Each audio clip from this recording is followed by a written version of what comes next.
எல்லாருக்கும் hi, welcome to Jaya's life. இது வந்து ஹாஸ்பிட்டல் விலாக் தான்.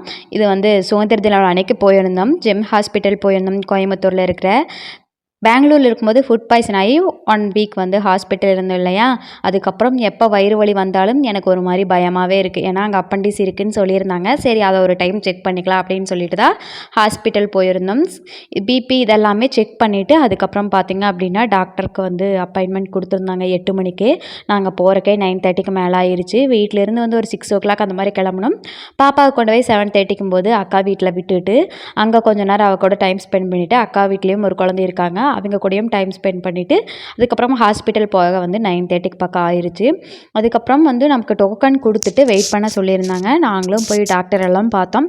டாக்டர் என்ன பிரச்சனை என்ன ஏதுன்னு வந்து செக் பண்ணி பார்த்துட்டு எனக்கு பெயின் இருக்குதுன்னு சொல்லியிருந்தேன் சைடில், ரைட் சைடில் வயிற்றுக்கிட்ட. சரின்னு சொல்லிவிட்டு ஒரு ஸ்கேன் எடுக்கணும்னா எடுத்துக்கலாம், இல்லைனா வந்து எண்டோஸ்கோபி பண்ணி பார்க்கலாமா, பிளட் டெஸ்ட் எல்லாம் எடுத்து பார்க்கலாமா அப்படின்னு கேட்டிருந்தாரு டாக்டர் என்கிட்ட.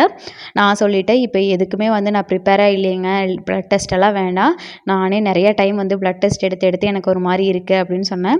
டாக்டர் எண்டோஸ்கோபி பண்ணிக்கிறீங்களான்னு கேட்டாங்க. கண்டிப்பாக வேணாங்க அப்படின்னு சொல்லி போட்டு, சரி ஸ்கேன் மட்டும் பார்க்கலாம், அதில் ஏதாவது ப்ராப்ளம் இருக்கிற மாதிரி இருந்தால் இதை கண்டிப்பாக எடுக்கதாங்க வேணும் அப்படின்னு சொல்லியிருந்தாங்க. சரி ஓகேங்க, ஸ்கேன் எடுத்துக்கலாம் அப்படின்னு சொல்லிட்டு ஸ்கேனுக்கு அப்பாயின்மெண்ட் வாங்கிட்டு கொஞ்சம் நேரம் வெயிட் பண்ணோம். ஸ்கேனும் சீக்கிரமே எடுத்து கொடுத்துட்டாங்க.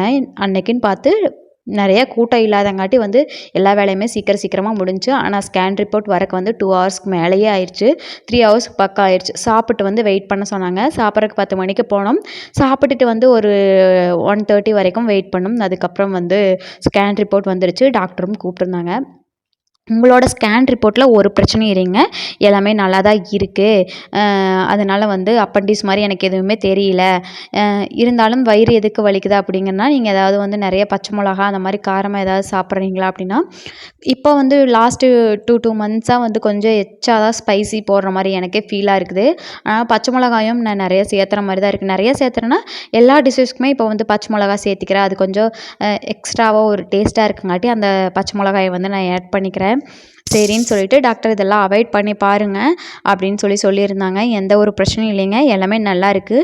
நீங்கள் அதை பற்றி ஒரி பண்ணிக்க வேண்டாம். நீங்கள் சாப்பிட்றது ஸ்பைசி கம்மி பண்ணிவிட்டு நீங்கள் ரெகுலராக சாப்பிட்றத விட கடை ஐட்டம்லாம் சுத்தமாக சாப்பிடாம வேறு ஒரு மாதிரி லைஃப் ஸ்டைல் பண்ணுங்கள். அது மட்டும் இல்லாமல் exercise, walking, gym work out இந்த மாதிரிலாம் நிறையா பண்ணினீங்க அப்படின்னா உங்களுக்கு நிறைய டிஃப்ரென்ஸ் தெரியுங்க அப்படின்னு சொல்லியிருந்தாங்க. சரிங்க சார், இந்த மாதிரி நான் வெயிட் கெயினுக்காக இந்த பிளான்ஸ் எல்லாம் பண்ணிகிட்ருக்கேன், இந்த மாதிரியெல்லாம் ஃபாலோ பண்ணுறேன் அப்படிங்காட்டி நல்ல விஷயம். ஆனால் வெயிட் கெயின் அப்படிங்கிறதுல வந்து கான்சன்ட்ரேட் பண்ணினீங்க அப்படின்னா அது வந்து சரியாக வராதுங்க. உங்களை ஹெல்த்தை வந்து கரெக்டாக வச்சுக்கணும், எல்லாமே கரெக்டாக இருக்கணும் அப்படின்னு நினச்சிங்கன்னா தான் கரெக்டாக இருக்கும். நீங்கள் வந்து வெயிட் கெயின் அப்படின்னு சொல்லிட்டு நிறையா சாப்பிட்டுட்டு அதில் வந்து வேறு மாதிரி தான் ஒரு வெயிட் கெயின் ஆகிற மாதிரி இருக்கும். ப்ராப்பரான டயட் என்ன அப்படிங்கிறத தெரிஞ்சுட்டு நீங்கள் அதுக்கப்புறம் ஃபாலோ பண்ணிங்க அப்படின்னா உங்களுக்குமே வந்து ஹெல்ப்ஃபுல்லாக இருக்கும் அப்படின்னு தான் சொல்லியிருந்தாங்க. அதனால் நீங்கள் ஜிம் ஒர்க் அவுட் வந்து பண்ணுறது வந்து ரொம்ப நல்லது, எக்ஸசைஸ் பண்ணுறது, கரெக்டான ஸ்லீப் இருக்கிறது அப்படின்னு சொல்லியிருந்தாங்க. நான் ஃபஸ்ட்லேருந்து என்னென்ன சொல்கிறேன் அப்படிங்கிறத நோட் பண்ணிக்கோங்க. 8 ஹவர்ஸ்க்கு வந்து நல்லா தூங்கி எந்திரிங்க.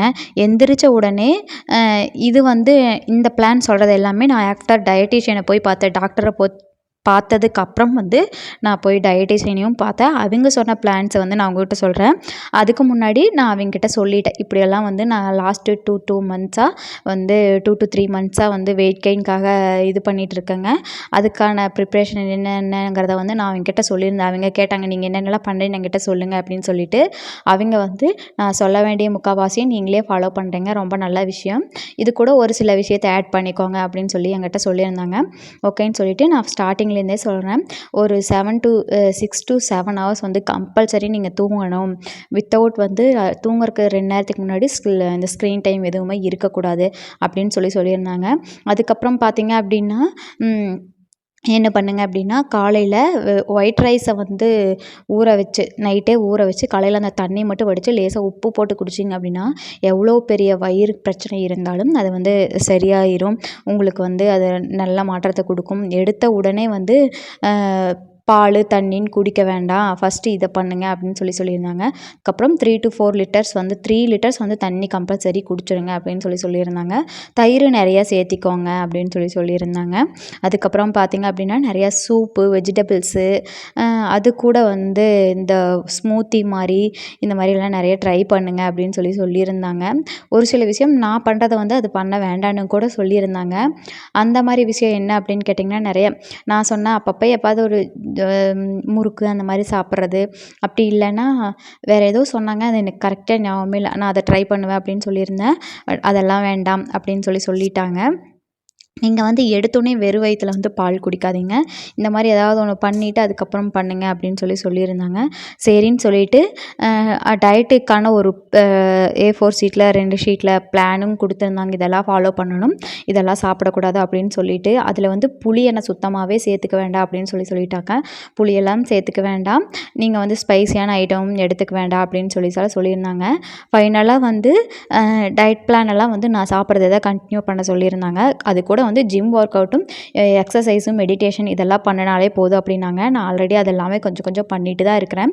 அதுக்கப்புறம் ஹாஸ்பிட்டல் பார்த்து முடிச்சுட்டு அக்கா வீட்டில் கொஞ்சம் நேரம் டைம் ஸ்பெண்ட் பண்ணிவிட்டு அதுக்கப்புறம் அம்மா வீட்டுக்கும் வந்துட்டு, அதுக்கப்புறம் எங்கள் அத்தை இருக்காங்க, பெரிய அத்தை வீட்டுக்கும் போயிட்டு, எல்லா வீட்டுக்கும் போயிட்டு, வீட்டுக்கு போகும்போது மணி 10:30 பக்கம் ஆயிடுச்சு.